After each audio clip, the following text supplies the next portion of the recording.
miezul nou. Cât am văzut de 10 minute de când am ajuns, este foarte frumos. Jacuzzi. Da, acela este un jacuzzi și pare a fi foarte cald, deși afară este foarte frig. Suntem în Kirkenes, foarte aproape de granița cu Rusia. Da, și nu mai știu ce să spun, încep să mă emoționez. Le fiord. Da, încep fiordurile, adică au început ele mai de mult, dar noi aici începem să le vedem. Și mergem în sud, pe coasta de vest a Norvegiei, din nord, de la Kirkenes spre sud, până la Bergen. Uite, scrie în rusă pe acel. Ah, da, iar nava este plină de pensionari. Da, aceasta este plecarea. Acel nene A aruncat pariumele. Notre coleg. Se înțelege. Da, exact. Acesta este helidecul, unde aterizează elicoptere, dacă este cazul. Arată-le acolo în depărtare. Acelea sunt buncărele norvegiene pentru apărarea împotriva Rusiei socialiste. Și fama la tet. Și famosi. Seara 7, ora 7, noi am venit pe dec ca să facem jacuzzi. Este foarte frig, dar acela burește. Vom încerca. Ile frig. Speramus. Ale. Speramus să nu plăcim. Așa. Faceți duș, vă rog. Duș. Dar poți să schimb asta cu dușul, că nu vede nimeni. Hai să vedem. Poate e rece. Nu, vreau să încerc. Zicem că am făcut duș. Ia, vezi. Zicri. Eu să văd prima oară. E caldă? Fierbinte. Într-un geam. Filmează acolo. Filmează. Vezi că ți-am dat drumul la lucruri. Da, uite, filmat, frumos, foarte frumos. Midnight. Eu seara. Îl pupați.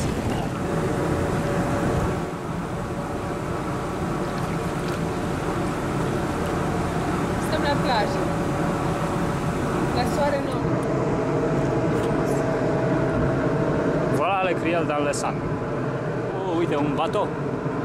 Un bateau petit.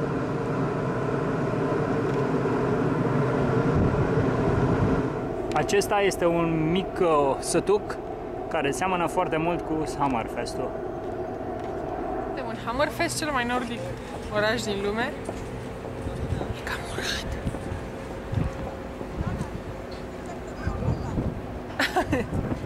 Da, nu mai am. Nu știu ce să mai spun. E mic și așa praf și cu nave și miroase a pește. Uite, vaporaș.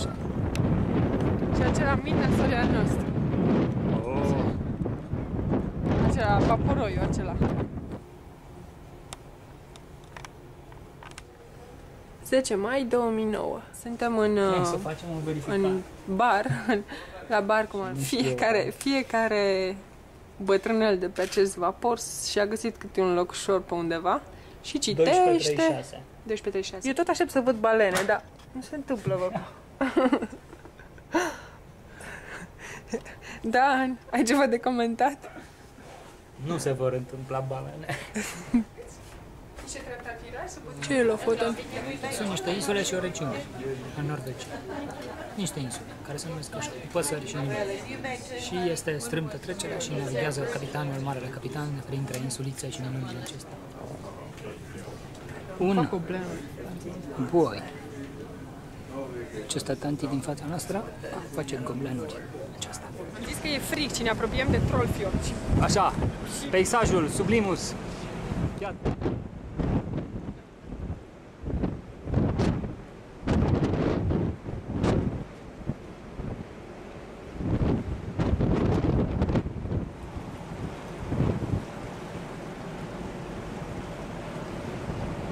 Le bateau. La criel.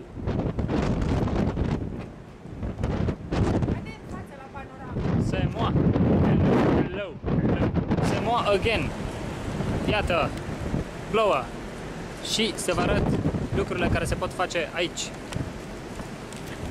Oh, jacuzzi. Și ploaie. Bun.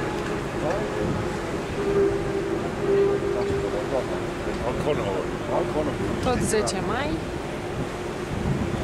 Și acești oameni au pus un grig, o treabă, nu știu, dar foarte frumos. Este așa, măreț, impresionant, majestic.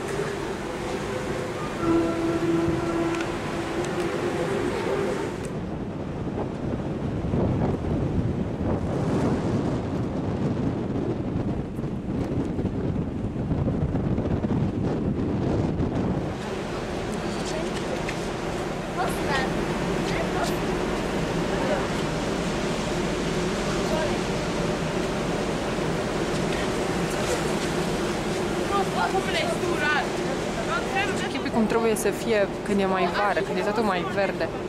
Că se face un pic și mai verde decât e. Acolo e capătul lui. Are 2 km lungime și 100 de metri lățime. Și înălțime de 1000. Adică stâncile din jur au 1000 de metri.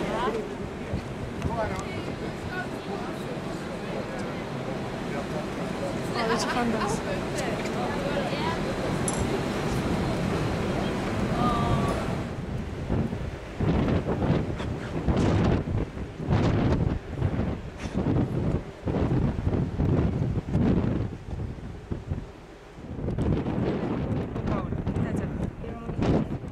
Nu, a fost îndreptată. 13 mai 2009, ultima zi de voiaj, pe acest mic nasol. Sunt singură de ieri, dar a trebuit să plece offshore. Aceea este o insulă mică cu o căsuță și un far. Muntele acesta se numește The Norwegian.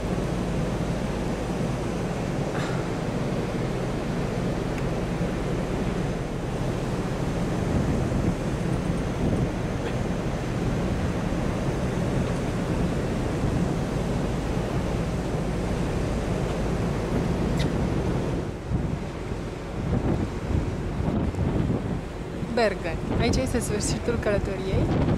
Fostul nostru m-a întrebat o nemțoaică cu care la un moment dat am stat în jacuzzi. M-a oprit așa pe mijlocul punții și foarte uimită și așa intrigată m-a întrebat: Sie sind alleine?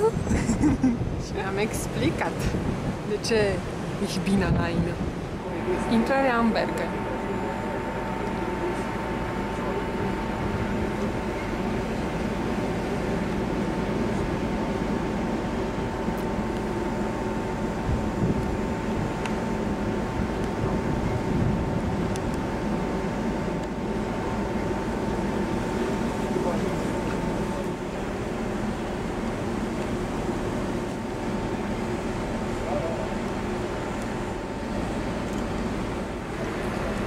Tot Bergen.